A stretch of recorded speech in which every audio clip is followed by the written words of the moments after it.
Good morning. My name is Audra, and I will be your conference operator today. I would like to welcome everyone to the TD Synnex third quarter fiscal 2024 earnings call. Today's call is being recorded, and all lines have been placed on mute to prevent any background noise. After the speaker's remarks, there will be a question-and-answer session. At this time, for opening remarks, I would like to pass the call over to David Jordan, CFO of the Americas and Head of Investor Relations at TD Synnex. David, you may begin. Thank you. Good morning, everyone, and thank you for joining us for today's call. With me today is Patrick Zammit, CEO, and Marshall Witt, CFO. Before we continue, let me remind you that today's discussion contains forward-looking statements within the meaning of the federal securities laws, including predictions, estimates, projections, or other statements about future events, including statements about our strategy, demand, plans and positioning, growth, cash flow, capital allocation, and stockholder return, as well as our expectations for future fiscal periods. Actual results may differ materially from those mentioned in these forward-looking statements as a result of risk and uncertainties discussed in today's earnings release, in the Form 8-K we filed today in the Risk Factors section of our Form 10-K, and other reports and filings with the SEC. We do not intend to update any forward-looking statements. Also, during this call, we will reference certain non-GAAP financial information, including gross billings. Reconciliations of GAAP to non-GAAP results are included in our earnings press release and the related Form 8-K available on our investor relations website, ir.tdsynnex.com. This conference call is the property of TD Synnex and may not be recorded or rebroadcast without our permission. I will now turn the call over to Patrick. Patrick? Thank you, David. Good morning, everyone, and thank you for joining us today to discuss our third quarter operating results. I'm honored and very excited to address you today for the first time as the CEO of TD Synnex. Before I begin, I would like to thank our TD Synnex coworkers for their dedication and passion for our business, our partners and vendors for their trust and confidence in us, and for the collaboration we fostered together to take advantage of the business opportunities ahead. I start the call today by providing a few thoughts on the role we play in the broader IT ecosystem, key priorities for our business as we move forward, along with a brief update on our Q3 business performance. We remain a vital link in the IT ecosystem, helping vendors across the world access 150,000 IT solution providers who service everyone from the Fortune 100 to small and medium-sized businesses. What differentiates us is our global reach, end-to-end portfolio, and our specialized go-to-market approach. We have customized value propositions by technology that enable our vendors to increase their reach, recruit and enable partners, and provide a full suite of go-to-market services to accelerate growth. All of this is driven by an exceptional team of passionate people that are grounded in a customer-centric culture. Additionally, we are fortunate to have high-quality and trusted relationships across the IT ecosystem and are committed to continuing to be a partner of choice around the globe. Moving on to our business priorities. We have a long track record of delivering profitable growth and sustainable free cash flow, and we expect that will continue. As we move forward, our teams are focused on four major business priorities. The first area of focus is revenue growth, which will be delivered through geographical expansion, ensuring we cover both endpoint and advanced solutions technologies, expanding existing vendor franchises as well as emerging vendors, and ensuring we meet the needs of our customers. The second priority is being focused on pricing and margin management. We expect to achieve this by continuing to enhance our value proposition, improving our portfolio of services, and remaining disciplined in our execution to enable returns to meet or exceed our expectations. The third area of focus is managing our cost to gross profit percentage, which is a comparison of non-GAAP SG&A to gross profit. It is a key metric and helps to ensure we drive profitable growth. We expect to improve our cost to gross profit percentage through operational discipline, embracing technology and automation, and investing in our people who ultimately make the decisions on opportunities we choose to pursue. The fourth priority is capital allocation. It is critical we remain disciplined around working capital management and free cash flow generation. We are committed to creating value for stockholders by focusing on investments at accretive returns and returning excess cash to stockholders. Moving on to our Q3 performance. We continue to be optimistic around the IT market recovery. Q3 was a strong quarter, reinforcing our optimism regarding IT market recovery. In particular, we saw significant growth across geographic segments and in both our endpoint and advanced solutions businesses. Additionally, gross billings in Q3 grew 9%, coming in above the high end of our range. These results underscore that our broad global reach, extensive line card, and effective execution of our strategy are helping us grow slightly ahead of market. Within the quarter, we experienced year-over-year margin decline driven by product mix and tough compares in Hive. Our cost to gross profit percentage remained consistent, demonstrating our ability to control our costs while focusing on profitable growth. Looking ahead, I'm excited about the trajectory of TD Synnex. Based on our Q3 results and Q4 expectations, we believe the market is returning to growth, and we are uniquely positioned to expand our coverage and services and deliver value-added solutions to our customers. Lastly, I want to reiterate my gratitude to our team for everything you do to make us the partner of choice in IT distribution. Our people and our culture are what differentiates us in the industry. I will now pass it over to Marshall so that he can provide additional details on our financial performance and outlook. Marshall? Thanks, Patrick, and good morning to everyone on today's call. We had a good performance in fiscal Q3, with gross billings ahead of expectations and backlog increasing year over year. Total gross billings were $20.3 billion, up 9% year over year, which is above the high end of our guidance range. We were pleased to see growth across both endpoint and advanced solutions in the quarter, which supports our thesis that the IT market has returned to growth, and we grew at a slight premium to the market. In Q3, there was a 27.6% reduction from gross billings to net revenue, which was consistent with expectations and a slightly higher difference between the two measures year over year, driven by the mix of software and as-a-service offerings which are recorded on a net basis. From a technology perspective, endpoint solutions grew 5%, driven by PCs, components, mobile, and services. Advanced solutions grew 12%, driven by Hive, hybrid cloud, software, and services. Non-GAAP gross profit was $961 million, or 4.7% of gross billings, down 1% year over year, or 50 basis points, primarily driven by tough year-over-year compares in Hive and business mix.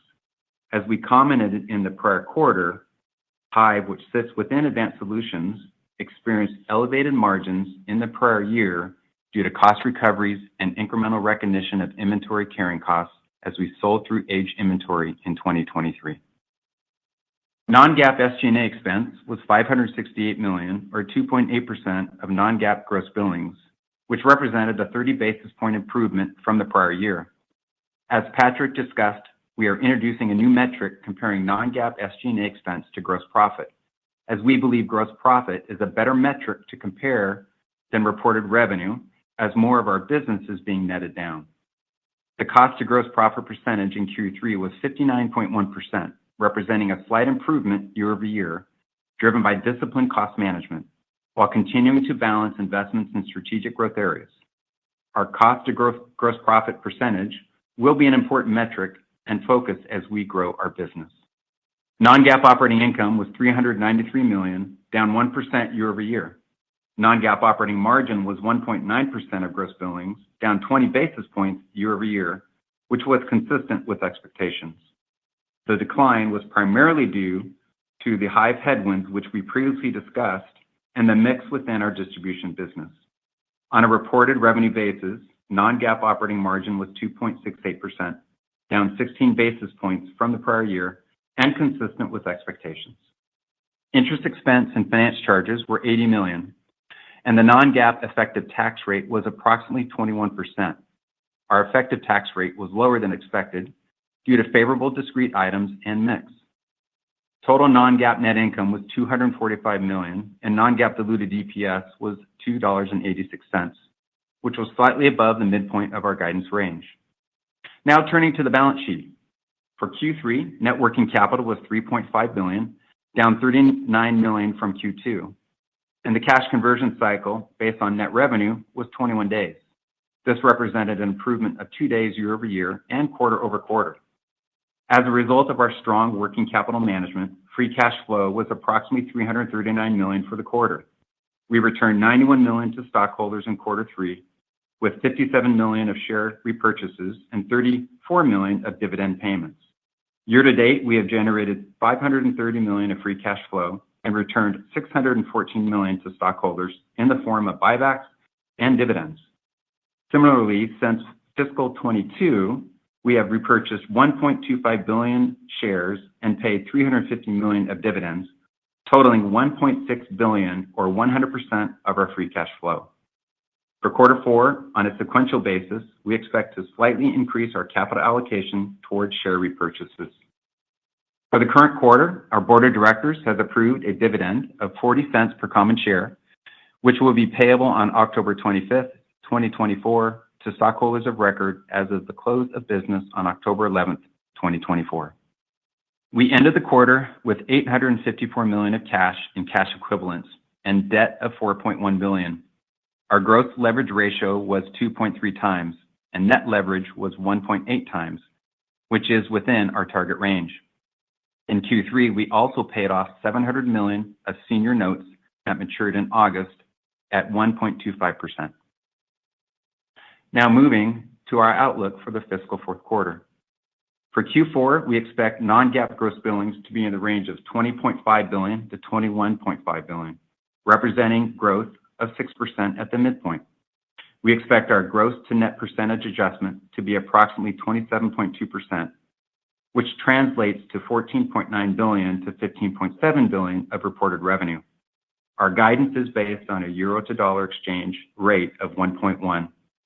Non-GAAP net income is expected to be in the range of $239 million to $282 million, and non-GAAP diluted EPS is expected to be a range of $2.80 per diluted share to $3.30 per diluted share, which is based on weighted average shares outstanding of approximately 84.5 million. Our non-GAAP tax rate is expected to be approximately 23%, and interest expense is expected to be $80 million.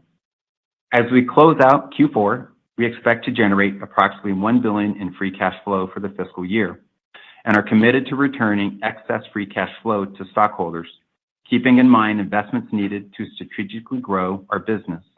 We expect IT spend demand will continue to expand in Q4 and into fiscal 25, which will result in increased working capital and also an increase in cash days, but it is expected to result in accretive returns as these investments sell through in fiscal 25.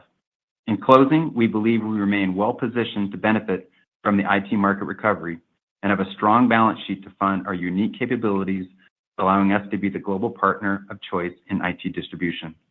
We are now ready to begin the Q&A portion of the call. Operator? Thank you. We will now begin the question and answer session. If you have dialed in and would like to ask a question, please press star 1 on your telephone keypad to raise your hand and join the queue. If you would like to withdraw your question, simply press star 1 again. We request that you limit yourself to one question to allow time for the other participants to ask their questions. If there is remaining time, you are welcome to re-queue with additional questions. We'll take our first question from David Vogt at UBS. Great, guys. Thanks again for taking my question. Maybe a question for Marshall. When you talk about sort of the capital return policy of the business and the cash flow generation this year, when we think about the mix going into next year and the recovery in IT, which I would imagine is sort of baked in your sort of preliminary expectations, how should we think about, cash flow, working capital, and what the business looks like from maybe a cash conversion cycle over the intermediate term? I know you've talked about, getting to $1.5 billion over the long term, but given that we're coming out of this sort of weakened backdrop over the last couple of quarters, we'd just kind of love to hear your thoughts on how we should think about cash flow next year going forward. Thanks. Yeah, thanks for the question, David. So our medium-term outlook is $1.5 billion in free cash flow. We still believe that we can attain that. But you're right, given the recovery out of 23 and into 24 and what we expect to be continued growth, that will continue to increase our need for working capital. You bring up a good point about the blend and the mix of the business. As you know, the model on Hive has a requirement for longer carrying costs or longer carrying days in regards to their working capital needs. So if that continues to expand, we do think that will increase our overall working capital. Stepping back and looking at our cash conversion cycle for Q3 and beyond, we're right around that 20 days. We still think that that's probably the right target as we go into next year. And then if we do see exponential growth beyond, we'll call it the typical 5% growth range, and I'm not giving that as a target, just more as a proxy. We still think that 20 to 21, maybe 22 days is appropriate. And we haven't yet modeled out our fiscal 25 expectations, but given the comments we said about where we expect to finish for 24, around $1 billion, our expectation is that we'd be north of that for fiscal 25. Right. So just maybe to paraphrase, Marshall, sounds like so Hive is the big sort of swing factor in terms of working cap and what cash flow could look like next year, given sort of the growth, could have different vectors. That is correct. Keeping in mind, we've spoken in the past that when we do kind of come out of recovery positions within distribution, we at times do what we call large strategic buys. They're certainly not as big as the swing factor for Hive, but that also can contribute as well. Great. Thank you, guys. Thank you, David. We'll move next to Keith Housum at Northcoast Research. Good morning, guys. Appreciate this opportunity. In terms of the Hive business, perhaps can you provide a little bit more color on that? And I think if I look back to last quarter, you guys had spent a little bit extra money building up the working capital and investing in training and whatnot for the large customer you were adding. Can you perhaps also speak to the impact that had on gross margins this quarter? Yeah, thanks for the question, Keith. You're right. The customer we spoke to that ramped in Q2 continued to show good strength in Q3. And our expectation is that will continue in Q4 and beyond. So the good news is that continues to build. As we mentioned, that has some margin headwinds that we saw in the quarter, but also expected to be a headwind going into Q4 and into next year. You're right. There is investments we continue to make in building out the capabilities and the end-to-end solutions for Hive, and ensuring that we've got the right resources, capital, and footprint to address and get to where we need to be to meet the needs of the business.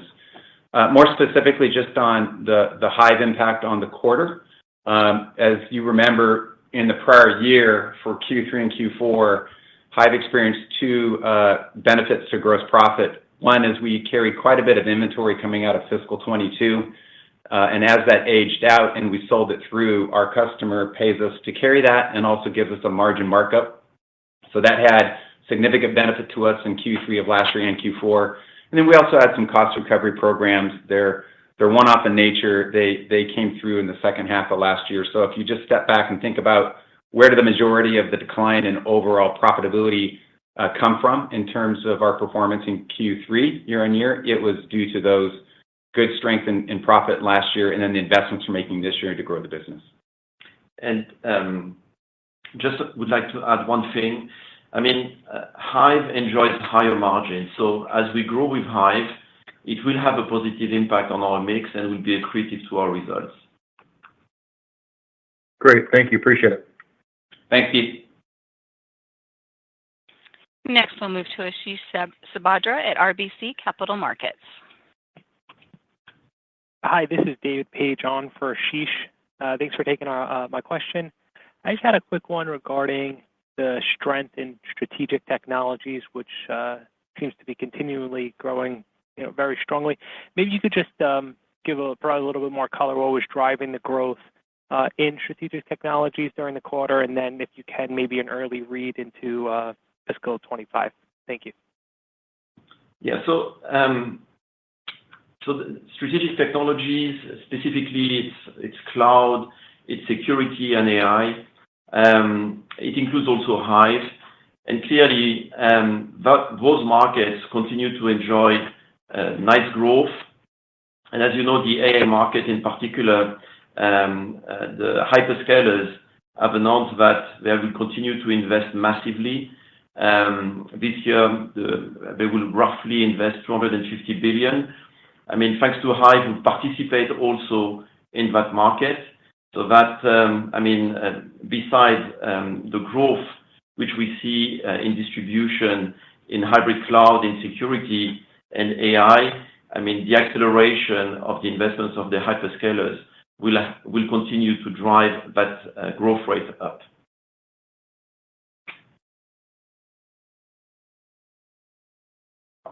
We'll move next to Adam Tindall at Raymond James. Okay, thank you. Good morning, Patrick. I just wanted to start on just kind of a philosophical question on running the business. Obviously, what we're seeing here is very strong growth in gross billings, but margins were down, working capital intensity increased. Understand some of the explanation on Hive, but that's going to continue into Q4. So I'm just wondering if you look at Q3 and Q4, is this sort of a precursor for what investors should expect under your leadership, where we're going to focus a little bit more on growth and a little bit less on those other two areas, or potentially sacrifice those two areas in order to grow? And if so, why would that be the right strategy? You've been in the industry a long time. We've seen kind of this play out in component distribution, for example, which I know you lived through part of, and that didn't really help either of those two players or shareholders. So just kind of curious on the focus on revenue growth and growth, generally speaking, given that was the first priority that you mentioned. Yeah, no, thanks a lot for the question. So, clearly, we are focused on profitable growth and cash flow generation. So, of course, when you look at the results of this quarter, you see that we had a very nice sales growth, exceeding, by the way, our expectations, and the margin being a little bit more muted. Again, as Marshall explained, the vast majority of the GM% decline is related to Hive, and then related to the mix. Going forward, I think we are going to see an improvement on the GM%. Two reasons. So the first one is, when you look from a geographic standpoint at what is driving the recovery or the sales increase, we see that Europe and APJ are growing faster than North America. In North America, we enjoy better operating margins. So as the North American market accelerates its recovery, it's going to have a positive impact on mix. The second reason is, at the moment, we benefited from some large deals, which again were accretive. We had the right return on those deals, but the margins are higher in the mid-segment. And so again, as the mid-segment recovers, we should again see an improvement of the margins. The last point I want to insist on is its services. If we want to improve our GM% and make it sustainable, we need to increase our mix of services, which is going to be at the core of the strategy. So you're referring to the component business. If you look at my track record there, I always focused not only on the growth, but also growth at the right margin quality. And I intend to do the same here. If we go for large deals with lower margin, we will make sure that the return is right. But again, the target is really profitable growth and growing GP at least at the same pace as sales, if not faster. Thank you. Thanks, Adam. We'll move next to Michael Ng at Goldman Sachs. Hey, good morning. Thank you for the question. I just have one on endpoint. I was just wondering if you could talk a little bit more specifically around what you're seeing on PCs. Are there any benefits from AI PCs showing up in the quarter? And if you could also just comment on endpoint margins. We've obviously talked a lot about Hive, but Endpoint Solutions also saw a little bit of a gross margin decline, at least sequentially. Thank you.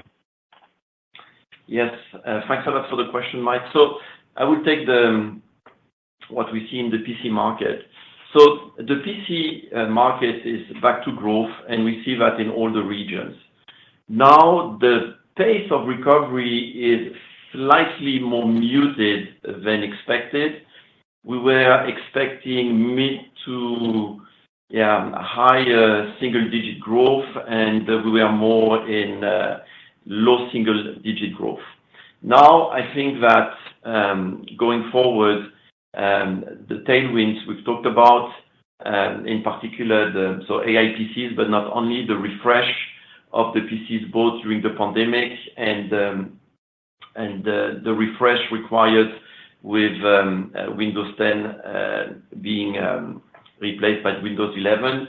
I think that story holds, and we should see an acceleration of the PC growth.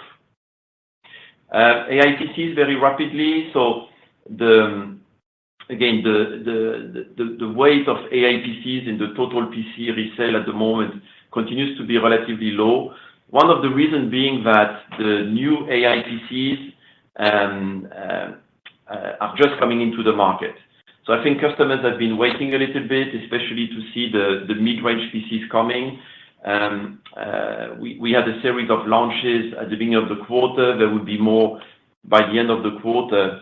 And so I think that we will see an acceleration again in the first half of next year. On the margin, you want to? Good. You covered it.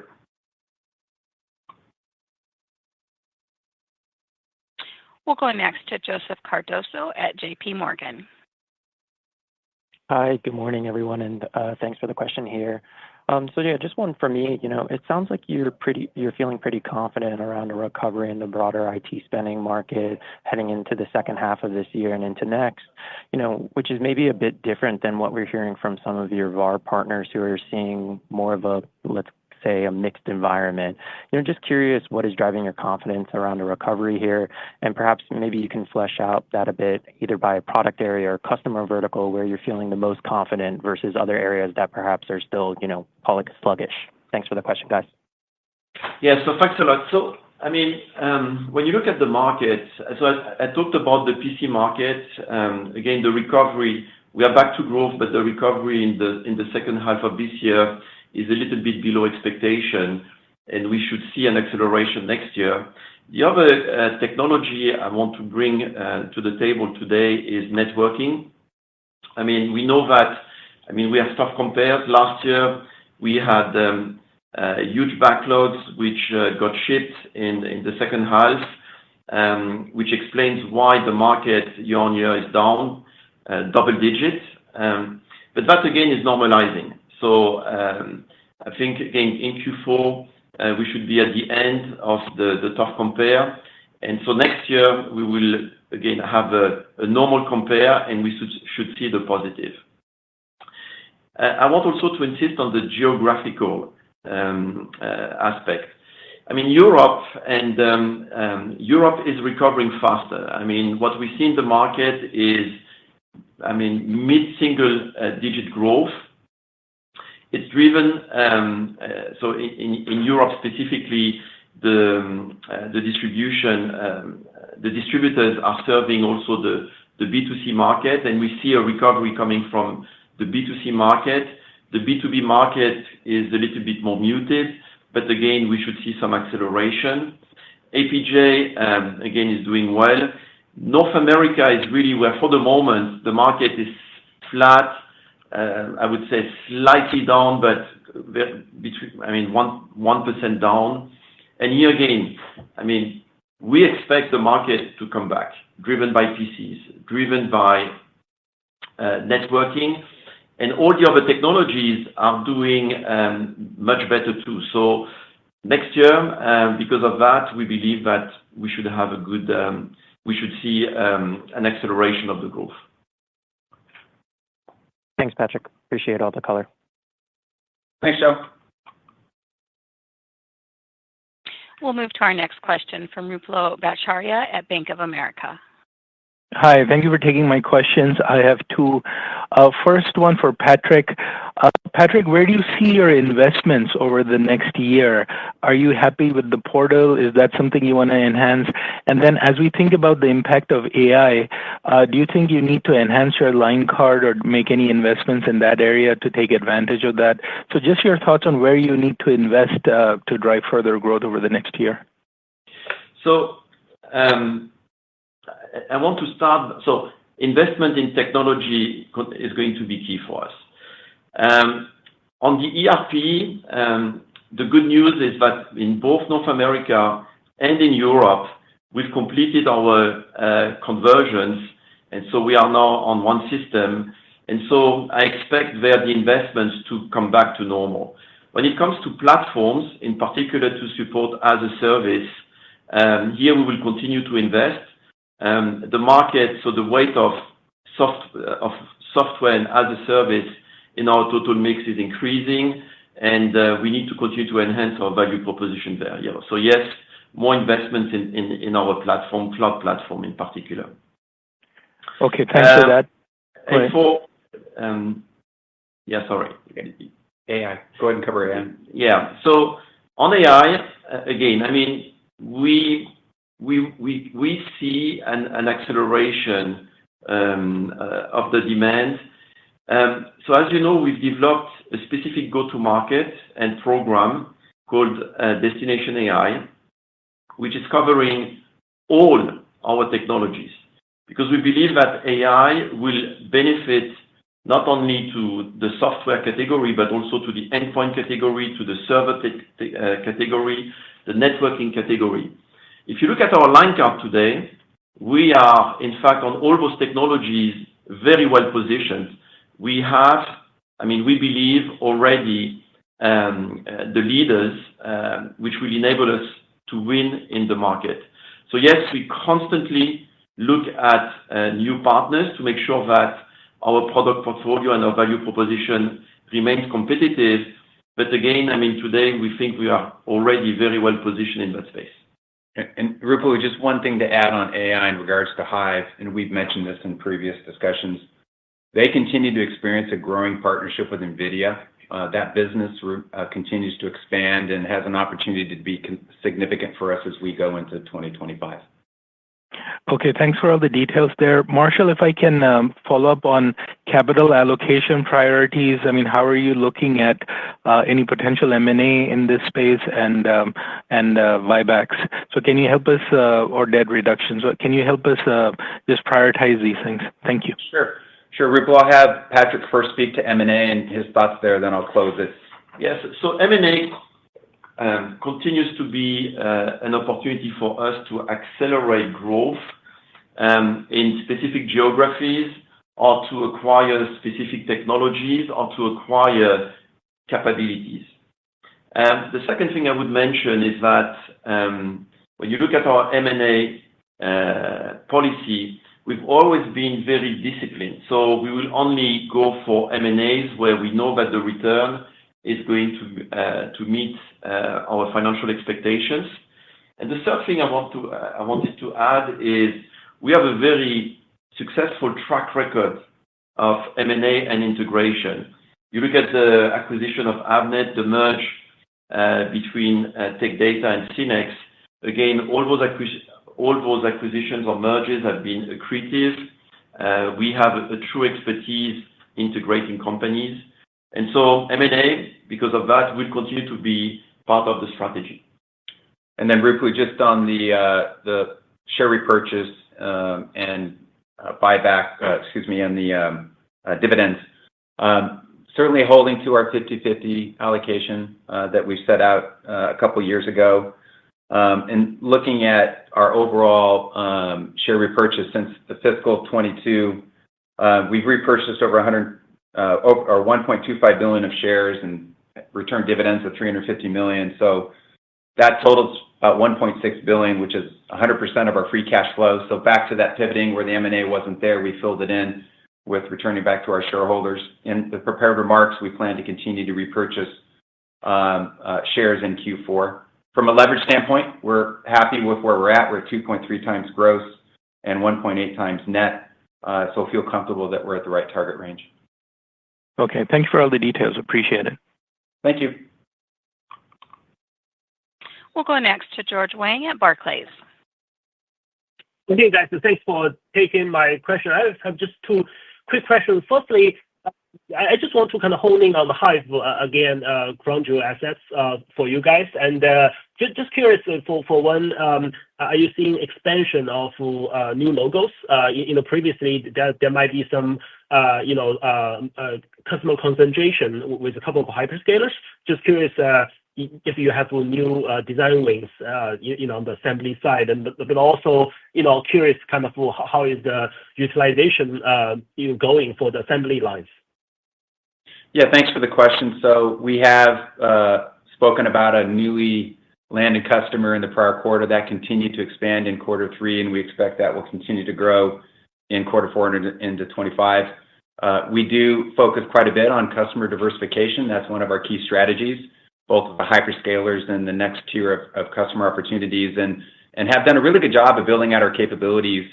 And specifically our onshore capabilities has been quite a bit of an attribute or a strength for us, getting quite a bit of attention and interest in those capabilities. One of the aspects of onboarding a customer, it's long. It can take 12 to 18 months at a minimum. So that part tends to be what slows us down. But nevertheless, we do like what I'll call a pipeline of prospects, a pipeline of close to land, and some customers that we're going to start onboarding as we go into next year. Okay, just quick follow-up on the utilization. Just curious if you guys can talk about if there's any change in the utilization. Previously, you guys talked about you have some excess capacity. Just curious whether the current increasing demand is going to backfill some of the capacity. Yeah, we have enough capacity to handle the business today and where we expect it to go over the next couple of years. Okay, great. Just quickly, if I can squeeze in, just on the PC, I think just continuous sort of AI PC enthusiasm.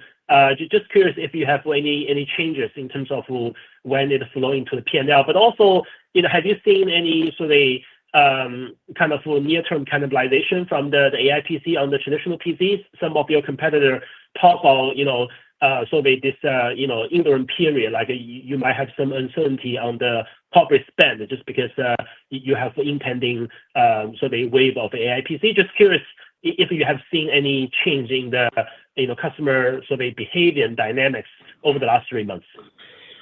So the weight of AI PCs is ramping up. So we see it. It is happening a little bit slower than expected. And again, as I was explaining, I think one of the opportunity is the launch of the new AI PCs. I mean, we are just as you know, the first AI PCs were launched with Qualcomm. I mean, so we have the AMD AI PCs coming now. Intel AI PCs are going to come. And so with the increase in the product offering, especially in the mid-range, we should see an acceleration of the adoption of AI PCs. Okay, great. Thank you. And next we'll move to Alec Valero at Loop Capital. Hey guys, I'm Fernanda. Thank you for taking my question. I have a non-Gen AI question. Are you guys seeing any sort of pickup in normal non-Gen AI server demand? So, transparently, we don't have yet enough statistics on it. What we know is, what we see is that still, I would say enterprises are looking at how to utilize Gen AI and take advantage of the new technology. So our Destination AI initiative aims at helping our resellers to position a Gen AI with the end users and identify the right use cases. But that's taking a little bit of time. So again, I mean, we are very confident that Gen AI will have a positive impact on the server market, but I think we're going to see the benefit probably more next year, in the second half of next year, not in the short term. Got it. Thank you for that. Just a quick, slightly different question. Are you guys seeing any impact 3Q or 4Q from rev changes at large customers?